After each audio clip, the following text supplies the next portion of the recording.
السلام علیکم ورحمۃ اللہ وبرکاتہ۔ آج کا ہمارا موضوع ہے تکبیر اولیٰ سے سلام تک کا حصہ سوم۔ نحمدہ و نصلی علی رسولہ الکریم، اما بعد، اعوذ باللہ السمیع العلیم من الشیطان الرجیم، بسم اللہ الرحمن الرحیم۔ سب سے پہلے ہمارا جو موضوع ہے وہ یہ ہے نماز جمعہ اور عیدین میں تلاوت۔ سیدنا نعمان بن بشیر رضی اللہ تعالیٰ عنہ روایت کرتے ہیں کہ رسول اللہ صلی اللہ علیہ وآلہ وسلم دونوں عیدوں اور جمعہ کی نمازوں میں سبح اسم ربک الاعلی اور هل اتاک حدیث الغاشیہ پڑھتے تھے۔ سیدنا نعمان بن بشیر رضی اللہ تعالیٰ عنہ نے کہا، جب عید اور جمعہ ایک دن میں جمع ہوتے تو پھر نبی اکرم صلی اللہ علیہ وآلہ وسلم دونوں صورتیں دونوں نمازوں میں پڑھتے تھے۔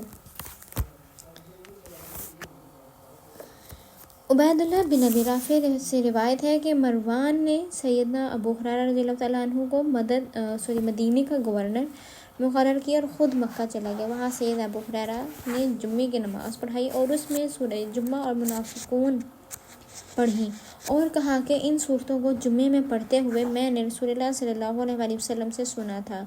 رسول اللہ صلی اللہ علیہ وآلہ وسلم عید قربان اور عید الفطر میں قاف والقرآن المجید اور اقتربت الساعۃ پڑھتے تھے۔ ان کے میں واضح طور پر صورتوں کا بتایا گیا کہ یہ پڑھا کرتے تھے۔ جمعے کے دن اور نماز فجر میں تلاوت۔ سیدنا ابو ہریرہ رضی اللہ تعالیٰ عنہ روایت کرتے ہیں کہ رسول اللہ صلی اللہ علیہ وآلہ وسلم جمعے کے دن فجر کی نماز میں الف لام میم تنزیل پہلی رکعت میں اور هل اتی علی الانسان دوسری رکعت میں پڑھتے تھے۔ اور نماز فجر میں وہ تلاوت میں کیا پڑھتے تھے؟ سیدنا جابر بن سمرہ رضی اللہ تعالیٰ عنہ روایت کرتے ہیں کہ رسول اللہ صلی اللہ علیہ وآلہ وسلم نماز فجر میں سورہ قاف والقرآن المجید اور اس کی مانند کوئی سورت پڑھتے تھے، پھر آپ بعد والی نماز میں تخفیف کرتے تھے کہ رسول اللہ صلی اللہ علیہ وآلہ وسلم نے ہمیں مکہ فتح ہونے کے بعد فجر کی نماز پڑھائی تو سورہ مومنون شروع کی، یہاں تک کہ موسیٰ اور ہارون علیہ السلام یا عیسیٰ علیہ السلام کا ذکر آیا تو نبی اکرم صلی اللہ علیہ وآلہ وسلم کو کھانسی آ گئی اور آپ رکوع میں چلے گئے۔ سیدنا عمر بن حریث رضی اللہ تعالیٰ عنہ روایت کرتے ہیں کہ انہوں نے رسول اللہ صلی اللہ علیہ وآلہ وسلم کو نماز فجر میں واللیل اذا عسعس یعنی سورہ تکویر پڑھتے سنا۔ سیدنا عقبہ بن عامر رضی اللہ تعالیٰ عنہ روایت کرتے ہیں کہ میں سفر میں رسول اللہ صلی اللہ علیہ وآلہ وسلم کی اونٹنی کی مہار پکڑے ہوئے چل رہا تھا کہ آپ سفر میں نماز صبح کے لیے اترے تو آپ نے صبح کی نماز میں قل اعوذ برب الفلق اور اعوذ برب الناس پڑھی۔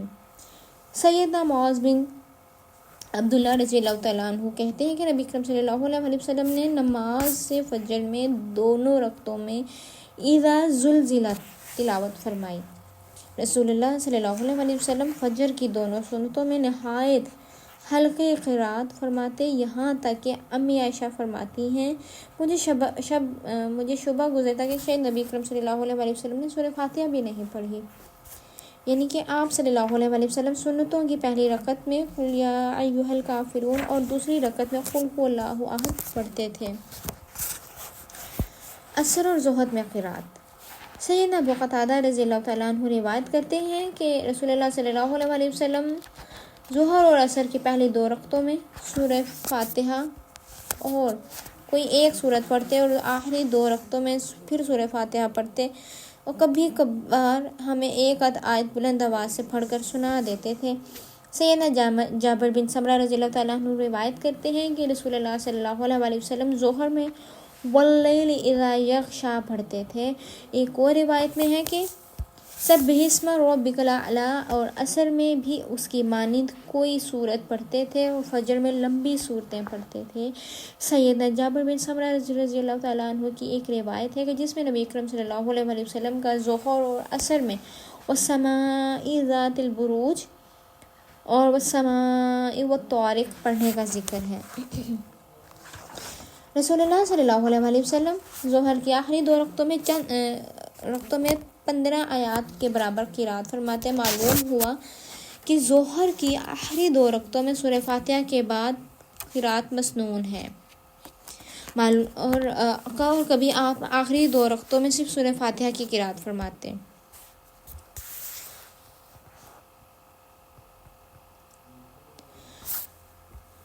جبکہ نماز عصر کی پہلی 2 رکعتوں میں ہر رکعت کے اندر 15 آیات تلاوت فرماتے اور آخری 2 رکعتوں میں صرف فاتحہ پڑھتے۔ ابو معمر رحمۃ اللہ علیہ نے سیدنا خباب رضی اللہ تعالیٰ عنہ سے کہا کہ کیا رسول اللہ صلی اللہ علیہ وسلم ظہر اور عصر میں قرات کرتے تھے؟ سیدنا خباب رضی اللہ تعالیٰ عنہ نے کہا ہاں۔ ہم نے کہا کہ آپ کو کیسے معلوم ہو؟ سیدنا خباب فرمانے لگے آپ کی داڑھی کی جنبش سے معلوم ہوا کہ ظہر اور عصر کی نمازوں میں آپ سری یعنی کہ بغیر آواز بلند کیے قرات کرتے تھے۔ کبھی آپ کی قرات طویل ہوتی ہے، بعض اوقات ظہر کی جماعت کی اقامت ہو جاتی اور کوئی شخص اپنے گھر سے بقیع یعنی کہ قبرستان کی جانب قضائے حاجت کے لیے جاتا، وہاں سے فارغ ہو کر گھر آتا، وضو کر کے پھر مسجد میں چل آتا، تو ابھی تک نبی کرم صلی اللہ علیہ وسلم پہلی رکعت میں ہوتے۔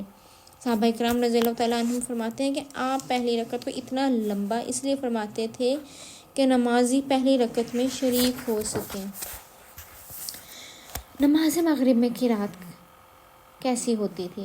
سیدنا جبیر بن معطم رضی اللہ تعالیٰ عنہ روایت کرتے ہیں کہ میں نے رسول اللہ صلی اللہ علیہ وسلم کو نماز مغرب میں سورہ طور پڑھتے سنا۔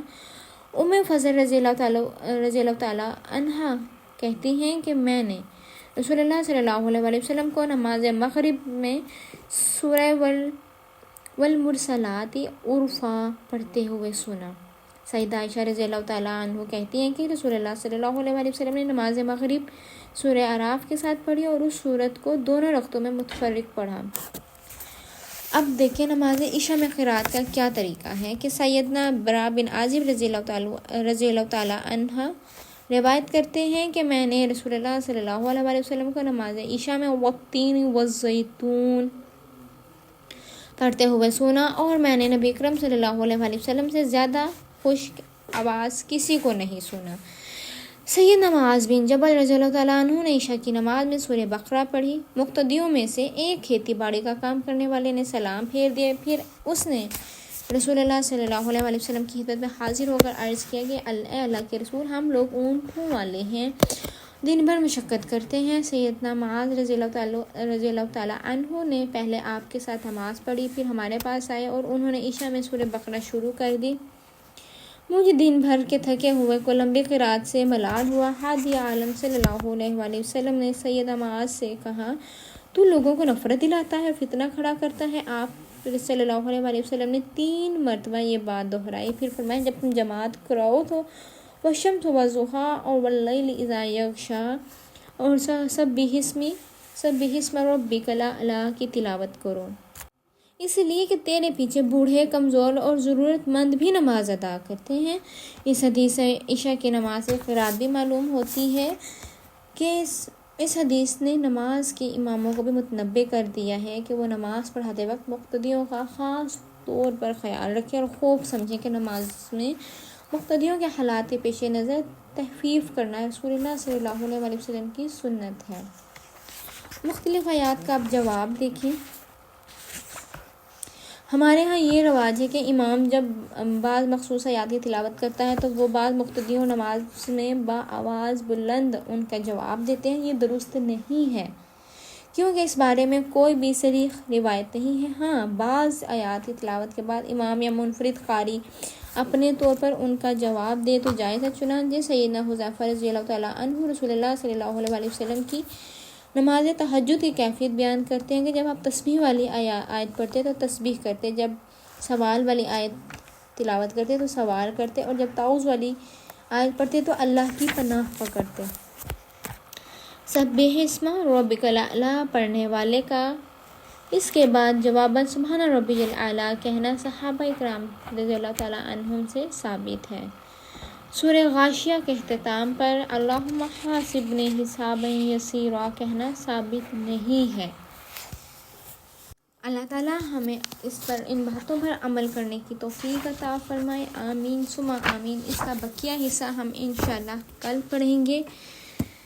امید ہے کہ آپ کو ہمیشہ کی طرح ریکارڈنگز کا انتظار رہتا ہوگا کیونکہ یہ صحیح احادیث سے ثابت ہوتی ہیں۔ اس میں ان باتوں میں کسی بھی قسم کی تفریق نہیں ہے، کوئی بھی اس میں ایسی بات نہیں ہے کہ جو احادیث سے ثابت نہ ہو۔ اللہ تعالیٰ ہمیں عمل کرنے کی توفیق عطا فرمائے، آمین ثم آمین۔ سبحان ربک رب العزت عما یصفون وسلام علی المرسلین والحمد للہ رب العالمین۔ السلام علیکم ورحمۃ اللہ وبرکاتہ۔